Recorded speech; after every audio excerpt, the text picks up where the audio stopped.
Hello বন্ধুরা, আজ তোমাদের জন্য নিয়ে চলে এসেছি নিরামিষ বাঁধাকপির একটা রেসিপি। তো দেখো, তেল দিয়ে তাতে লঙ্কা, পাঁচফোড়ন আর আলুটাকে ডুমো করে কেটে রেখে ভেজে নিয়ে টমেটোটাকে কষিয়ে জল ঝরিয়ে রাখা সিদ্ধ করা বাঁধাকপিটাকে দিয়ে দিলাম। এবার এতে স্বাদ মতন লবণ আর দিয়ে দিচ্ছি পরিমাণ মতন হলুদ। এবার সমস্তটাকে খুব ভালো করে মিশিয়ে নিতে হবে। আমি এটা নিরামিষভাবেই রেডি করছি, তোমরা চাইলে কিন্তু এখানে মাছের মাথা বা অন্যভাবেও এটাকে রান্না করতে পারো।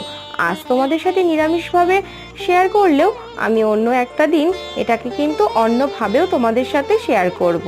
তো দেখো, এটা কিন্তু জল শুকিয়ে অনেকটাই কমে এসেছে, মানে এটা প্রায় হয়ে এসেছে। এই পর্যায়ে আমি দিয়ে দিলাম কিছুটা গরম মশলা আর দিয়ে দিচ্ছি ঘি।